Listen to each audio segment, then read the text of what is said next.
Setelah secara terbuka mengakui kehamilan di luar nikah lewat podcast bersama Deddy Corbuzier, Erika Carlina kembali menjadi sorotan publik. Ia membagikan tangkapan layar percakapannya di grup keluarga, memperlihatkan curhatannya mengenai tekanan yang ia alami, termasuk dugaan ancaman dan fitnah dari DJ Panda.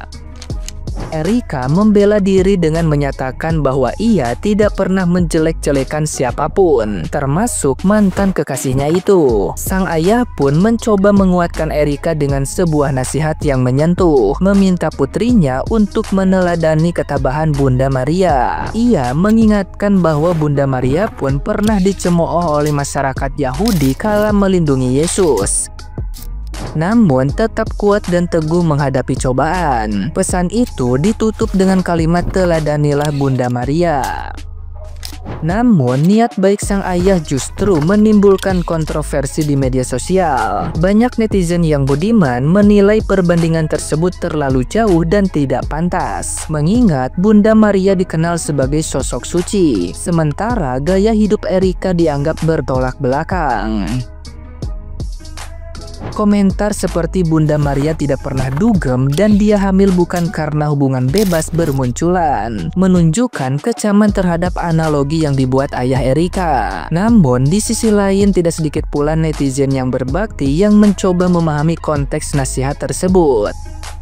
Mereka menilai sang ayah hanya ingin menunjukkan kekuatan mental seorang perempuan yang tetap tegar meskipun dihujat, bukan menyamakan secara harfiah karakter putrinya dengan Bunda Maria. Kasus ini tidak hanya menyisakan drama personal, tapi juga mencerminkan betapa kerasnya penghakiman sosial terhadap mereka yang terseret skandal publik. Nah, gimana nih menurut netizen yang terhormat? Silahkan berkomentar ya. Ramai buat berita ngebahas DJ Panda. Udah deh kata gue mah, salah mah dua-duanya. Nggak perempuannya, nggak laki, salah semua. Pacaran bebas banget pada rampak, rempe. Gara udah begini malu. Ya kan viral tuh, malu-maluin orang tua kan yang ada. Udah orang udah nih lakinya kan udah mau tanggung jawab, ya kan udah beli cincin, udah nyamperin. Perkara celana pendek kagak jadi nikah. Lah udah ge beliin celana panjang, kan ada itu celana chinos 75.000, ada yang cepet. Ontong pakai mahal-mahal, yang penting mah dia pakai celana, kan begitu. Udah nikah. Lah ini mah malah kagak jadi. Sekarang udah bunting gede, udah sama orang. Ya ilah ilo, deh sampai kapan lo? Ini semua orang juga punya masa lalu yang jelek, yang pahit udah pasti. Yang namanya kita menuju kedewasaan udah pasti itu kita melalui masa lalu yang pahit. Sekarang mah udah lu pada bener hidup, urusin itu bocah ya. Jangan pada kabur-kaburan ke sono kemari. Udah nikah lo ya. Jangan sampai gue gagal deh. Buruan nggak lu nikah? Ya urusin tuh bocah, hidup lu pada bener. Tenang aja, rezeki mah pasti ada. Lah jadi pada umur sono sini gaya lu, pengen dikata apa lu kali begitu?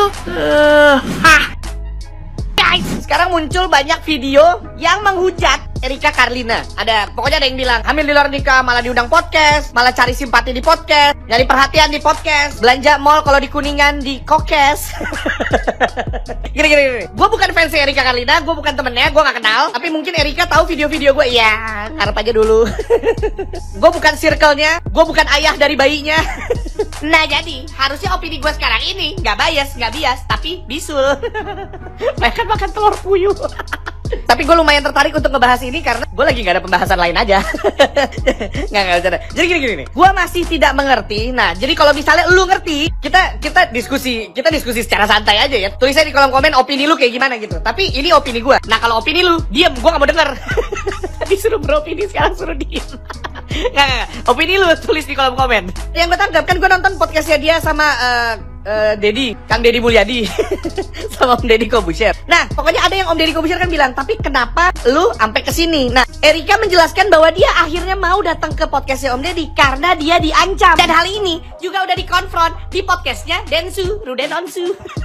Nah, kalau gua ngeliatnya, Erika sebenarnya udah nggak mau ngasih tahu siapa-siapa bahwa dia hamil. Kenapa? Ya, Di podcast itu dia bilang kok dia salah, apa yang dia lakukan salah apa segala macam. Jadi udah dia nggak mau ngasih tahu siapa-siapa, dia nggak jual kesedihan. Dia ada waktu dari tahu dia hamil, terus dia memutuskan untuk gak lanjut sama nih cowok sampai mau lahiran. Untuk kalau dia mau cari perhatian, dia cari perhatian. Tapi gue ngeliatnya enggak. Ya akhirnya ke podcastnya Deddy Corbuzier, lu denger sendiri ya kan? Karena dia diancam. Kalau ancaman ini nggak ada, menurut gue dia akan diem-diem aja. Tahu dari mana staff? Lu lihat dong. Dia nyembunyiin selama 9 bulan. Dia tetap kerja, dia tetap aktivitas, tetap melanjutkan kegiatannya seperti biasa. Bahkan kalau kemarin dia nggak ke podcastnya Deddy Corbuzier, lu pada juga nggak tahu dia hamil kan? Kita setelah dia ngomong baru merhatiin, oh waktu di sini iya dia nutupin perutnya, oh dia duduknya begini, oh dia pakai bajunya kayak gini. Tapi menjelang 9 bulan dia stres, dia nggak tahan karena dia diancam. Lu tahu nggak sih? Namanya perempuan hamil itu harusnya disayang-sayang, itu harusnya dia dapat perhatian, dia harusnya sangat dibantu. Oh terserah lu mau ngidam apa, lu mau makan genteng bakar, gue bakar genteng tetangga gue. Lu mau apa? Jenggot anjing laut, gue cari jenggot anjing laut. Mau apa lagi? Jenggot jenglot haji bolot, sikat. Tapi ini dia nggak kuat, dia stres. Karena apa? Karena diancam. Yang kalau aja kemarin dia nggak ke podcastnya Deddy Corbuzier dan dia nggak buka, hal ini nggak ada yang tahu, dia akan tetap dengan stresnya dia yang, oh ya by the way, orang lagi hamil, stres itu bisa mengakibatkan keguguran. Lu terserah lah lu mau nyalahin ibunya, tapi kan kasihan bayinya dong. Ataupun kalau enggak, emang melahirkan dalam keadaan stres enak. Kalau ini nggak kebuka, si Hello Panda ini kan nggak akan ke-expose kelakuannya, tidak akan minta maaf, dan fansnya dan circle-nya mungkin masih akan tetap mau melakukan itu. Rencananya tetap akan dijalankan. Hal-hal yang tadinya cuma ancaman-ancaman akan dijadikan kenyataan. Lu kebayang nggak kasihannya buat ibu sama anak yang baru lahir itu kayak gimana? Nah, ngerti gak lu? Enggak. Ketek lu bau, makanya gosok gigi sana. Sumpah ya, gue dari kemarin tuh kayak diem, kayak scroll TikTok gitu kan, dengerin beritanya DJ Panda sama Erika. Kayak gue awal-awal tuh kayak mungkin karena kita netizen ya, jadi kayak kita mendengarkan yang di awal siapa yang salah dan gimana-gimana. Tapi sebenarnya setelah ditelusuri dan gimana-gimana, ternyata gue nggak membela siapapun dan gue juga nggak ngebela Erika atau gue ngebela DJ Panda. Cuman di sini kalau gue baca-baca podcastnya si Erika waktu sebelum-sebelumnya yang ditanya, sorry ya gue nggak dibungkus tapi gue ngebungkus, dan dia juga bilang katanya apa namanya suka gonta-ganti main Uno ya kan. Kalau yang udah dewasa ngerti dah di sini posisi siapa sih yang suka ganti-ganti pasangan gitu ya. Sebenarnya itu juga bukan urusan gue, cuman gue sebagai netizen kayak yang geram aja gitu, semuanya tuh nyalahin DJ Panda ya. Posisinya tuh yang gue pertanyakan sama netizen tuh gini loh, lo berlogika nih sebagai manusia atau sebagai netizen, coba deh kulik lagi salahnya DJ Panda tuh di mana. Dia mau tanggung jawab meskipun belum tahu nih itu anaknya siapa, karena kan mungkin terakhir berhubungan atau kenal itu karena sama DJ Panda ya, sampai dia dihujat sama satu Indonesia, terus udah gitu di cancel di beberapa job. Gue juga sering kok ngeliat Deddy Pendekar, intinya nge-DJ, gue juga sering kok ketemu gitu kan di daerah-daerah BSD. Cuman ya terakhir gue kemarin dia event tuh ya anak-anak juga pada foto sama dia. Cuma yang gak gue terima tuh, gue gak ngebela DJ Panda di siapa-siapa ya. Yang kena sanksi tuh DJ Panda doang. Kenapa gak sama ceweknya? Kan sama-sama mau anjir. Kecuali dalam kutip kayak per kaos lah ya, boleh lah atau gimana. Ini kan sama-sama mau.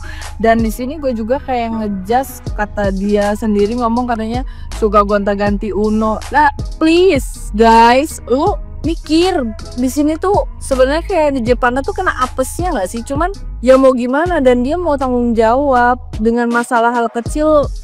Si hal Mbak R ini dia menuntut gitu kan, gara-gara katanya pengancaman. Oke lah, kalau memang pengancaman atau sanksi dan lain-lain memang DJ Panda melakukan, ya wajib dihukum. Tapi kalau untuk kalian semua ngejudge DJ Panda yang salah dan gimana-gimana, come on, jangan terlalu bodoh ya. Jadi netizen jangan terlalu bodoh. Gue geram banget sama kalian, tau gak? Baca-baca komenan kayak so suci, sok benar. Hei, semua orang tuh punya dosa, tapi kita tergantung nih, kita tuh berdosanya sama lawan jenisnya yang agak ribet nggak? Ya termasuk gue tuh kayak kasihan juga lama-lama sama DJ Panda nggak sih? Anjir, kayak netizen yang pada ngehujat DJ Panda juga kayak dukun, tau gak? Kalau kata gue so tahu baru dengar sebeberapa, lu coba kulik dulu deh. Ini sebenarnya tuh kalau yang bilang dimenyek-menyekin tuh yang gue juga nggak tahu ya DJ Panda suka ganti pasangan atau enggak. Kan posisi gue denger dari podcastnya itu si ceweknya yang suka gonta-ganti Uno, ya kan? Lu tau lah bahasa gonta-ganti Uno. Udah gede kan, dewasa, nggak harus gue detailin pakai bahasa dewasa di sini.